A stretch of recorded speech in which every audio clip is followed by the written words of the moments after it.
Hi everyone, welcome to my channel. आज हम KTM रिम्प्रम RX 240 का स्पीड पैटर्न के बारे में बताने जा रहे हैं। और इसके लिए एक व्यूअर ने पूछा था, सब RX 240 का स्पीड पैटर्न किस हिसाब से सेट होता है। तो मैं आपको एग्जांपल के लिए, एक गाइडलाइन के लिए, एक 30 kW का कटन का ही है, तो उसका मैंने स्पीड पैटर्न बना रहा हूँ। और कप कंटेंट समझ लो अपन 54 ग्राम का रखे। ये एग्जांपल है, बाकी आपकी मील में जो रहता है उसी हिसाब से रखिए। और उसके बाद देखो, स्पीड पैटर्न पर केटीएम रिफ्रेम दिया, और ये मान के चलो RX 240 वाला, ठीक है। तो उसमें RX 240 है, 300 है, अलग अलग है। तो इसमें देखो, सबसे पहले 30 काउंट का अपन बताने जा रहे हैं। एक्चुअल काउंट 30.5 रखे, वर्क काउंट है 0.5 काउंट फाइन देते। तो इसका ग्राम पर मीटर ऑफ यार्न, जो धागा है 30 काउंट का 30.5 रखेंगे। 1 मीटर धागे का इसका वजन रहेगा, इतना ग्राम रहेगा, ठीक है, 1 मीटर का। फिर क्या हुआ, कप कंटेंट अपन 54 ग्राम पकड़े, तो length covered in one full bobbin, जैसे ऐसे बॉबिन है ना, इसमें जैसे अपन कॉइलिंग करके बॉबिन में धागा रहा, तो ये यार्न का लेंथ जो होता है, टोटल लेंथ, मतलब स्टार्टिंग से जब लपेटेगा लास्ट तक जाएगा, इसको टोटल लेंथ बोलते हैं। 54 कप कंटेंट डिवाइड बाई ग्राम पर मीटर इक्वल टू 2791 मीटर हो गया, 2791 मीटर्स। और देखो, टेक 50 मीटर्स एक्स्ट्रा लेंथ पर सेफर सेट। एक्स्ट्रा लेंथ क्यों लेते, देखो सब बोलो आपने 2791 का आया, आपने उतना ही डाल दिया। कभी कभी क्या होता है, कब बिल्कुल बढ़िया कंपैक्ट होकर ज्यादा लेंथ भी पकड़ लेते हैं, ज्यादा लेंथ पकड़ लेगा फिर दिक्कत जाता है। तो इसीलिए 50 मीटर ज्यादा देते हैं, तो सेफ साइड में रहता है। 2791 50 जोड़ दिया, 2841, राउंड फिगर मैंने 28 से 40 मीटर कर दिया। तो 28 से 40 मीटर कर दिया, तो इतना लेंथ रहेगा, थोड़ा सा ही बाकी रहेगा, जरूर गिर जाएगा, मतलब पूरा कंप्लीट हो गया, आगे नहीं जाएगा। तो 2840 जो मीटर है, ये हो गया 100% लेंथ। और केटीटीएम में ध्यान रखो, जो स्पीड पैटर्न में परसेंटेज भरा जाता है, जैसे LR6 में या LR9 में आप लेंथ भरते हो, केटीटीएम में ये रहता है, देखो परसेंटेज, ठीक है। तो परसेंटेज जो रहता है, इसको अपन क्या करेंगे, इसको अपन लेंथ में भी कन्वर्ट कर सकते। तो 100% जो हो गया 2840 मीटर हो गया। तो इसको क्या करेंगे, जैसे जैसे परसेंटेज अपन ग्रेजुअली बढ़ाएंगे, मतलब 12,000 से समझ लो चालू हुआ, 12,500 में 2% जब आएगा 12,500 हो जाएगा, 5% आ जाएगा 13,000 हो जाएगा।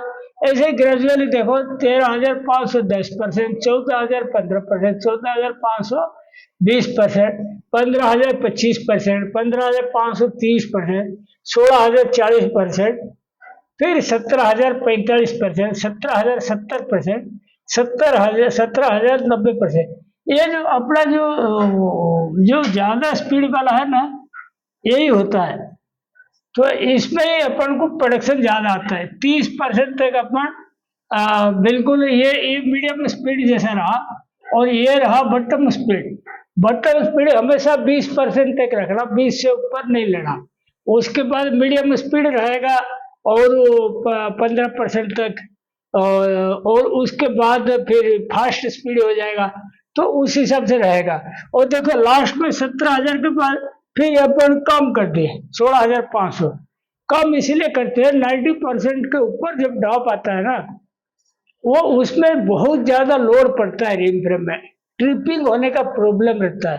तो इसको अपन इसीलिए 500 RPM लास्ट में कम कर दिए, ताकि मशीन ट्रिप होता है ना, बहुत दिक्कत जाता है, ट्रिप होता है, कभी कभी मशीन का कंपोनेंट जल जाता है, मोटर का भी प्रॉब्लम हो जाता है, और अननेसेसरी मशीन बंद रहता है, साइड भी कट जाता है दोबारा जब चालू करने जाओ। ये सब चीज अवॉइड करने के लिए अपन इसको 500 आरपीएम कम के, कोई कोई 1000 आरपीएम भी काम करता है।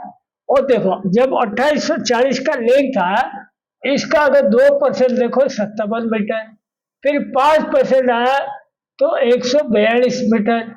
ठीक है, उस हिसाब से तो ये सब 2840 तक आ गया 100%। अपन को अगर इसका एवरेज स्पीड निकालना है तो आप क्या ये जो 12,000 जीरो 12,500 200 ऐसे डाल दोगे ना, यह ऑटोमेटिक कैलकुलेटेड एवरेज स्पीड आएगा डिस्प्ले में। ठीक है, ऑटोमेटिक एवरेज स्पीड कैलकुलेटेड वो आ जाएगा। लेकिन मैं आपको समझाने के लिए इसका मैंने मैनुअली भी कैसे एवरेज स्पीड निकालते बता देता हूँ। देखो जैसे ये मीटर का दिया ना मैंने, तो यहाँ देखो 57 मीटर में 2% चालू है, 2% स्पीड, जो 2% ड्रॉप तक जो होता है 57 मीटर होता है, क्योंकि 2840 जो होता है 100%, 5% 142 मीटर। और देखो ये जिसका अपन एवरेज स्पीड बनाएंगे ना 57 इंटू 12,500 तो 12,500 हो गया। ये स्पीड और लेंथ गुणा कर दीजिए, मल्टीप्लाई कर दीजिए, ये सब हजार में है, 12,500 13,000 13,500 14,000 14,500 ये सब हजार में है। और ये लेंथ डिफरेंस मतलब इससे इसको माइनस के 85 आया, इससे इसको माइनस के 142 आया, इससे उसको माइनस के तो 142 आया, इसका इसको माइनस के, ऐसे माइनस करके यहाँ देखो 10% का फर्क है, 30 से 40 तो ये 284 आया। हाँ, और वो स्पीड जो है मैं 1000 वाला खाली 12.5 13.5 ये हजार में है। ठीक है, इसीलिए यहाँ पे मैंने मल्टीप्लाई करने वाला इधर के लिख दिया, आपको समझने में दिक्कत नहीं जाएगा। तो ये फिर इसको टोटल करने का, टोटल हो गया देखो कितना 45,482 हजार। ठीक है, और 500, तो ये जो फिगर आया उसमें आप 2840 डिवाइड कर देना, डिवाइड कर दोगे जो आएगा ये कैलकुलेटेड एवरेज स्पीड आएगा। ठीक है, और एक्चुअल एवरेज स्पीड इसे 200 250 300 ऐसे ही कम आता है, तो अप्रोक्सीमेटली 15,800 इसका स्पीड आएगा। तो हमेशा ध्यान रखो परसेंटेज जो होता है केटीटीएम रिमफ्रेम में देता है, लेंथ देता है LR6 LR9 और उसमें भी देता है, अपना रिटर्न का मशीन में भी देता है। तो उसमें कोई अंतर नहीं है, परसेंटेज से बढ़ाते रहो या लेंथ लिखते रहो, इसीलिए मैंने दोनों लिख दिया। वो केटीटीएम का रिमफ्रेम का ये फंडामेंटल नॉलेज है, और मेरा एक वीडियो है केटीटीएम रिमफ्रेम का पूरा display setting, pattern setting, technical specification, gearing diagram सब दिया हुआ, इसको आप देखिए। और गियरिंग कॉम्बिनेशन क्या क्या रहता है।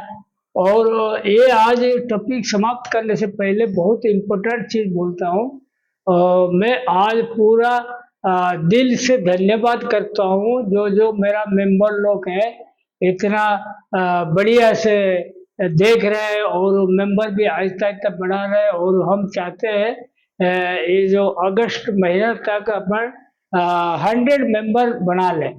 तो प्लीज आप लोग अपना दोस्त लोग को बोलिए, और आपका जो पहचान वाला को बोलिए मेंबरशिप ले।